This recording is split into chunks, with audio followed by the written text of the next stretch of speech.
Hello guys, magandang hapon sa inyo lahat. Magluluto nga pala tayo ng pinagoong ito guys, puso ng saging. Ito, meron saluyot, sibuyas, syempre bagoong natin. Yan. Guys, samahan niyo ako. Easy way to po paano lutuin tong binagoongan na puso ng saging may saluyot.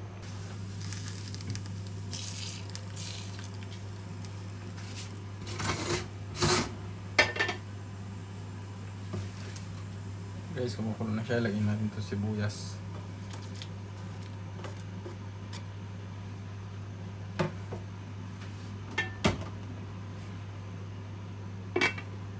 Kaya sa pangalawang kulo niya, ilagay na rin natin yung puso ng saging na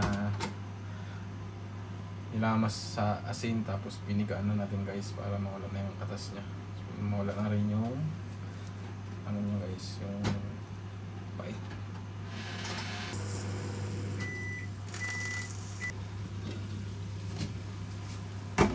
Guys, sabayan natin itong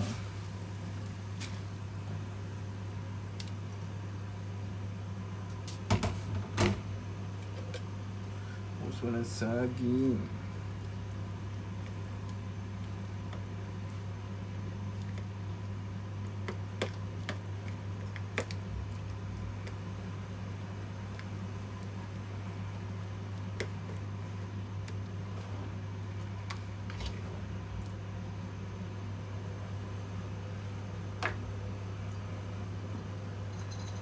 Guys, lagyan na rin natin siya ng bagoong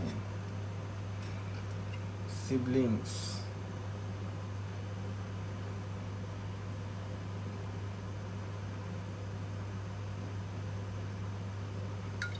Bagoong balayan, siblings.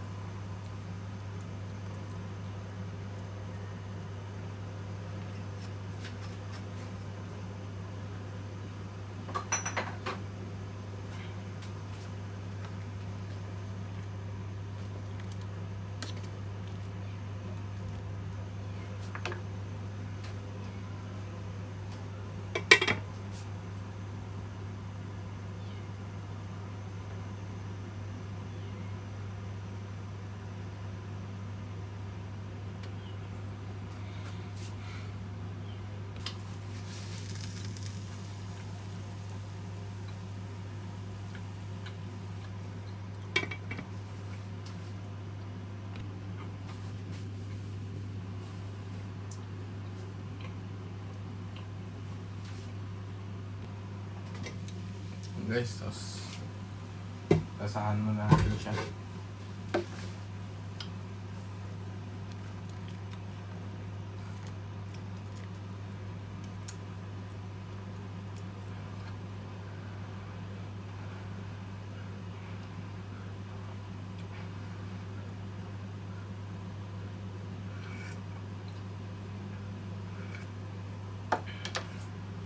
Matabang pabay guys, lagyan natin siya ng ito guys, Himalayan pink salt.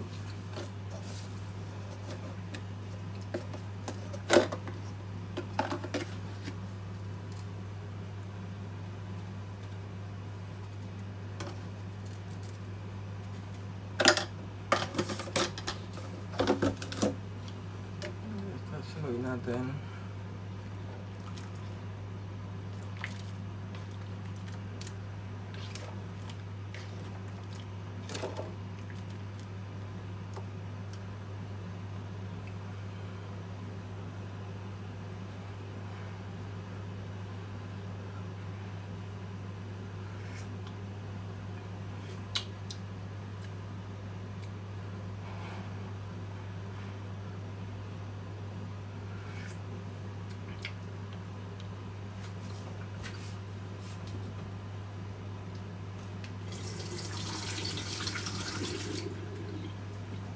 Guys, lagay na natin tong saluyot na binabat natin guys sa asin para mawala yung bakterya. Ayun, open lang to guys sa Lulu.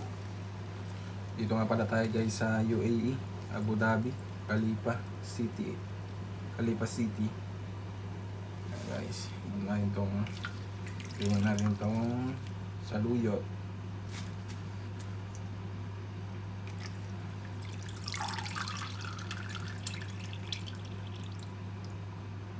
Ito nga palang saluyot nila guys is from Oman. Kaya makikita nyo is parang iba yung medyo iba yung kanyang dahon. Pati rin yung puso ng saging guys galing ng Oman, ganito lang kalaki sa akin kamao.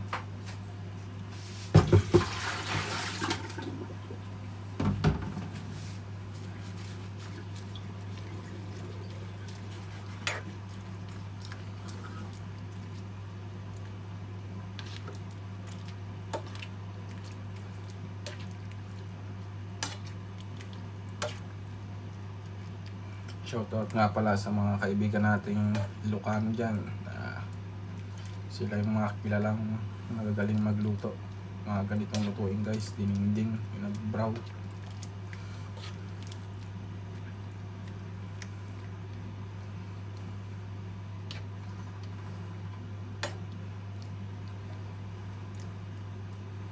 Shoutout nga pala kay Nanay Merly, nandiyan sa Abra.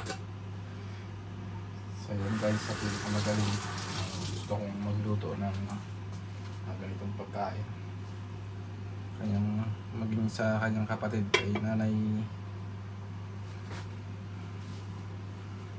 kalimutan ko yung pangalan ng kapatid ni Nanay Merly na babae. Magaling din magluto ng dininding inabraw.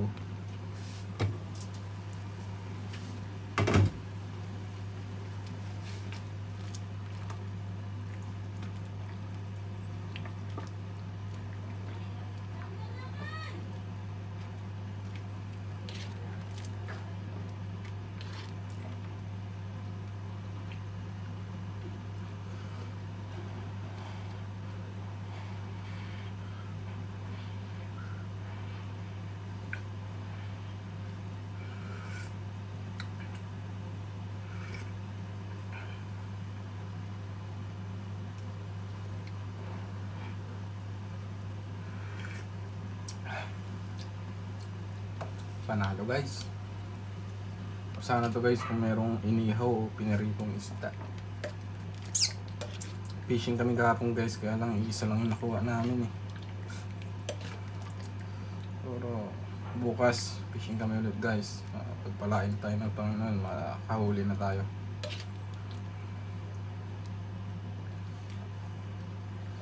Mga beginner pa lang tayong mga angler guys eh. Pa natin nanonood pa tayo ng mga ang tagal ng mga angler na kuha tayo ng mga technique kung paano sila umuli, makahuli ng mga malalaking isda. Yun lang guys. Salamat nga pala guys sa inyong panonood. Pa-share, pa-like, and then pa-subscribe na rin guys, and then pa-iwan na rin guys ng comment kung hanggang saan umabot itong video natin, at kung taga saan kayo guys mga nakapanood dito. Salamat nga pala guys, and then stay hydrated dahil sobrang init ng panahon. Ito guys, napakainit ng panahon dyan sa Pilipinas, is nagsisimula na yung tag-ulan, kaya ingat tayo guys sa pagbaha, especially sa leptospirosis na kapag maulan guys is uso na yan, maging dengue at pinangmahalan ng lamok dahil matubig na paligid. Kaya ingat tayo guys palagi. God bless you all.